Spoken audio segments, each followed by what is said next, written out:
Memory मस्तिष्क के निर्माण खंडों में से एक है।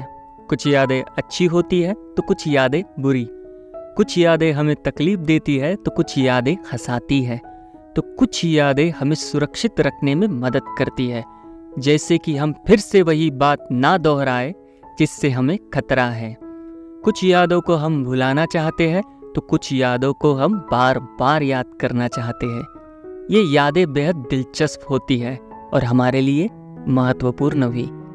तो आज का सवाल ये है कि हमारा ये मस्तिष्क यादों को कैसे स्टोर करता है और यादों को कैसे बनाता है। तो चलिए जानते हैं। नमस्कार, मेरा नाम है निक और ये है यू नो नॉलेज। इसका सबसे सरल उत्तर ये है कि मानव मस्तिष्क प्रत्येक नई स्मृति के साथ खुद को नया आकार देता है। यह सिनेप्सिस की प्रक्रिया या मस्तिष्क कोशिकाओं के बीच छोटे अंतराल के माध्यम से होता है।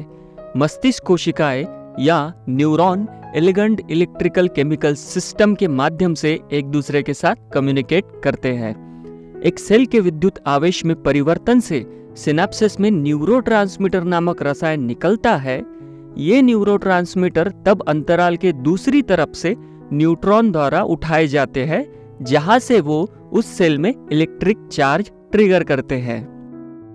दक्षिण कैलिफोर्निया विश्वविद्यालय के एक न्यूरो साइंटिस्ट डॉन अर्नोल्ड कहते हैं, इन सब के बाद आखिरकार यादों को सर्किट में इनकोड किया जाता है और सिनेप्सिस इन सर्किट को बाहर निकालने का एक साधन है। जब स्मृति बनाई जाती है तो मस्तिष्क में यह परिवर्तन होता है कि आपके पास नया सर्किट बन जाता है जो स्मृति को इनकोड करता है। जब एक न्यूरॉन लगातार दूसरे न्यूरॉन को उत्तेजित करता है तो उनका कनेक्शन मजबूत हो जाता है, जिसका अर्थ है कि समय बीतने के साथ साथ उनके लिए एक दूसरे को उत्तेजित करना या एक दूसरे के साथ कम्युनिकेट करना आसान और आसान हो जाता है। इनसे उस स्मृति को याद करने के लिए या ढूंढने के लिए मस्तिष्क पर ज्यादा जोर नहीं डालना पड़ेगा। जब शायद ही कभी वो कम्युनिकेट करते हैं तो उनका संबंध कमजोर हो जाता है और कभी कभी वो पूरी तरह से कम्युनिकेट करना बंद कर देते हैं। सबसे बुनियादी स्तर पर मस्तिष्क न्यूरॉन के नेटवर्क के बीच संबंधों को मजबूत करके यादों को संग्रहित कर सकता है। अब जानते हैं कि यादों को मस्तिष्क में कहाँ जमा किया जाता है। यादें मस्तिष्क के कई क्षेत्रों में संग्रहित होती है। इनमें सबसे महत्वपूर्ण है हिप्पोकैम्पस, जो वास्तव में मस्तिष्क के गहराई तक बसे क्षेत्रों की एक जोड़ी है।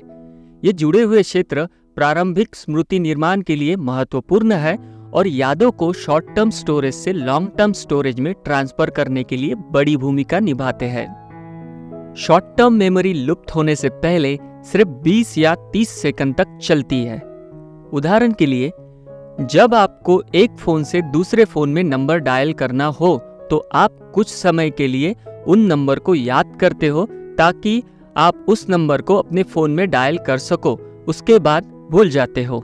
उस कुछ समय के मेमोरी को शॉर्ट टर्म मेमोरी कहते हैं। और आप कुछ समय के बाद उस नंबर को क्यों भूल जाते हो? क्योंकि जब आप बार बार पुनर्अभ्यास नहीं करते तब तक उस शॉर्ट टर्म मेमोरी को बनाने वाले न्यूरल सर्किट एक साथ सक्रिय होना बंद कर देंगे और मेमोरी फीकी पड़ जाएगी। जब आप जानकारी का पुनर्अभ्यास करते हैं या उसे याद रखने की कोशिश करते हैं तो हिप्पोकैम्पस सर्किट को मजबूत करने का काम करता है और समय के साथ साथ लंबी अवधि की यादें नियोकॉर्टेक्स में स्थानांतरित हो जाती है। जनरल साइंस में प्रकाशित 2017 के अध्ययन में पाया गया कि इन दीर्घकालीन यादों के कुछ अवशेष हिप्पोकैम्पस में भी रहते हैं। द अमिग्डाला मानव मस्तिष्क का बादाम के आकार का क्षेत्र जो भय जैसी भावनाओं को संसाधित करने में मदद करता है और स्मृति में भी भूमिका निभाता है। कैलिफोर्निया विश्वविद्यालय लॉस एंजलिस में न्यूरो साइंटिस्ट अभिषेक अधिकारी कहते हैं, भावना स्मृति निर्माण का एक महत्वपूर्ण घटक है। दोनों सकारात्मक और नकारात्मक की भावनात्मक स्थितियों को तटस्थ घटनाओं की तुलना में बेहतर याद किया जाता है। संभवतः जीवित रहने के कारणों के लिए उन चीजों को याद रखना शायद महत्वपूर्ण है जो या तो आपके लिए बहुत अच्छी थी या बहुत बुरी।